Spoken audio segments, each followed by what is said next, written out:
Hey guys, sorry about my voice. I'm actually a little sick. Got a pretty bad cold, but I wanted to get this video out there, as quickly as I could. And basically, today's video is going to be focusing on the new Monarchs. Since the release of the Monarch structure decks, and I'm going to go over deck profile and a little bit of analysis. Description of some combos and stuff like that. So let's get right into it. So to start off, you have three idea. Here, let me zoom in a little bit.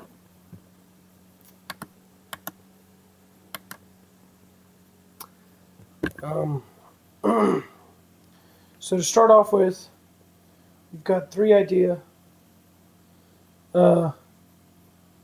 Basically, this card is free Mega Monarch, or one of your big hitters of the deck. So because you get her, use her effect, and then you special summon Eidos from the deck. Sorry if I say any names wrong. And he gives you the additional tribute summon this turn, and then you contribute both of them. Or if you have domain on the field, just tribute one of them. And her effect is when she's sent, you can get one of your banished Monarch Spell traps, and you're going to have a lot of banished Monarch spells just by using the effects of the other Monarchs, especially using Pantheism's effect. And then Eidos, you can use his effect to bring back one of your other monsters with equal attack and defense, 800 and 1000, so you can bring out Idea on your next turn and do the same combo again. So really good with them. Now, in the OCG, they have the Super Quantums, red and blue, and we don't have those. So basically, my deck is trying to be as consistent as possible with the cards we have.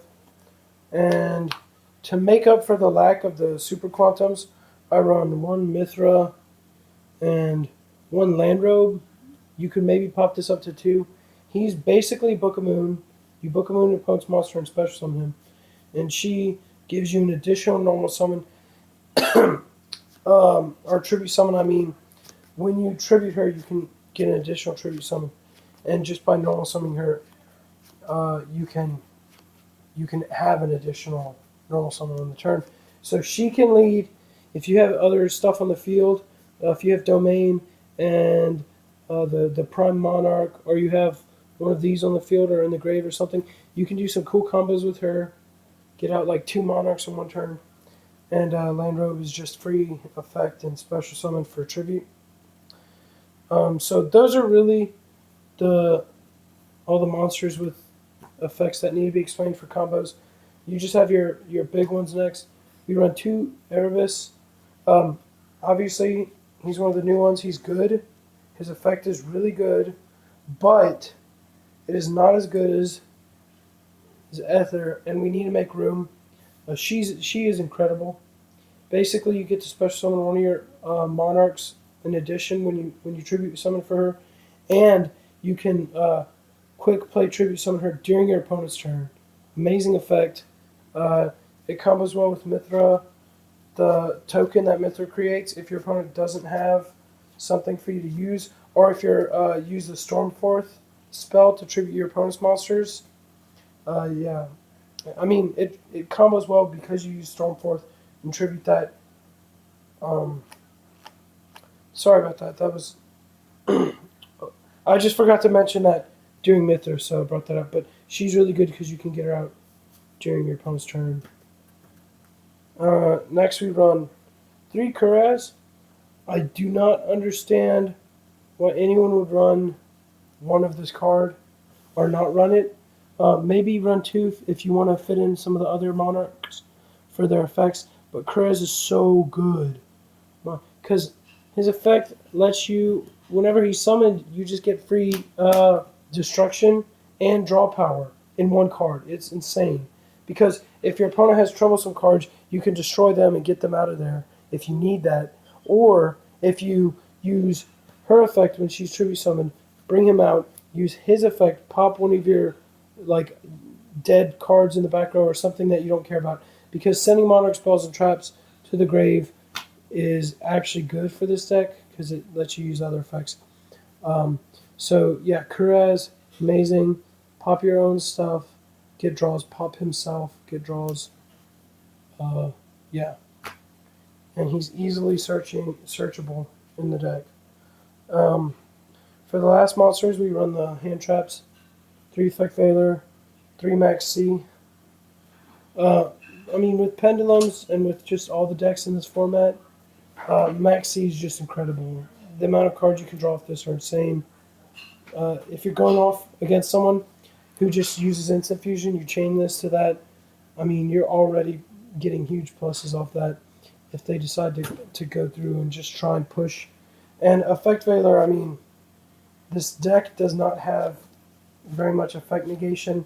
There are some other Monarch spells that you could run for that if you want that, or to help protect your own Monarchs from effects. But I don't run any just for consistency's sake. I just run the ones that are good, like, all the time. So that's the monsters. Now, two domain, amazing card. You always want this card, but you only run 2 because there's so much searchers. You can easily search it out, get it to the grave, pick it back up, whatever. 3 return. Once again, really good. I've seen people only running like 1 of this or none. I mean, you need this so that you can continue to bring Monarchs to your hand. Because you'll get all the combo pieces, and you may not have any Monarchs, or you may only have 1. You may only be able to get the 1 Monarch to hand. So you need this to be able to keep making plays. If you fill up the field, get two big Monarchs out or whatever, and then your opponent, like Torrentials or something, I mean, the deck has a lot of graveyard effects, but you still want this to be able to keep refilling your hand every time you tribute. So, really necessary. 3 Stormforth, really obvious if you know what it does. You tribute your opponent's monsters instead of your own for your Monarchs. Amazing. Pantheism, draw power and search power when it's in the grave. Best card of the deck. The draw effect can be used as many times as you want per turn. You can do some shenanigan combos. If you use this card, draw 2, goes to the grave, banish it, get its effect, search anything you want. Then you play, where is it? Let me get it. Then you play Idea, tribute her, bring this back to your hand, use it again, draw. It's the combos in this deck are crazy. On the first turn, you can literally cut 20 cards out of your deck. You can half your deck on the first turn if you get the right cards. It's crazy. I mean, that'd be pretty hard, honestly, but I mean, it's close to that. Tenacity, you search out any other of the Monarch spell traps. No reason not to run 3. You should always run 3. Okay, and now, once again, because we don't have super quantums, we have to make up for that. So we run 2 Reinforced Truth. Instead of Emergency Teleport, which you will run 3 of when the super quantums come out, because that would literally be free tribute fodder with the super quantums and their effects. Right now, I'm running 2 of these. I mean, if you feel like you're not getting enough tributes, you could maybe bump it up to 3. But you run 2 of these and 1 of these just to get your Idea and Eidos to hand, to get their effects, get them on the field, get all that. And then the other tribute fodder card, the Prime Monarch. This card is amazing. You don't really care about its first effect. I mean, you can use it if you need the extra draw, but most likely this will just be in your deck. And what's going to happen is you're going to use one of your other cards to send it to the grave, and then you can just keep banishing Monarch cards to bring this out of the grave and tribute with it. And you can do this during your opponent's turn. You can chain this. It's spell speed 2, so you can chain this and just keep bringing it back to protect you. It's got 2400 defense, so that's by itself is amazing wall, and it's tribute fodder during your turn. So that is the deck. There's no extra deck. Oh yeah, make sure if you're running Mithra, don't forget your tokens. Bad boys are necessary. No, but yeah, there's no extra deck. You definitely don't want to run an extra deck. You'll never be able to go into it half the time because your own stuff locks you out. And then for the side deck or for like other options, you can run any of the other Mega Monarchs. Really, you can run one-ofs of any of the ones you want. Caius, the Mega one, he's decent. He's pretty good, actually. I'd say he's the best Mega. Although Zaborg and Thestalos have really good effects, and definitely worth maybe sideboarding a copy of them if you like their effects, and you can bring it out depending on what your opponent's running. And if you get their effects off, it's just amazing. You will win games with their effects if they get off properly. If your opponent is, depending on those cards in their hand or in their extra deck. Um, and then Majesties and Vanities. Obviously, you're going to have plenty of tribute opportunities with the way the deck is set up. And these cards are really easy to get off. So if you like these, you can run these. But yeah, that's my Monarch deck profile for now. When the new cards come out in the SP Raider Wings or whatever it's called, I'm not 100% sure. When those come out, I will be updating this. But yeah, hope you guys liked it.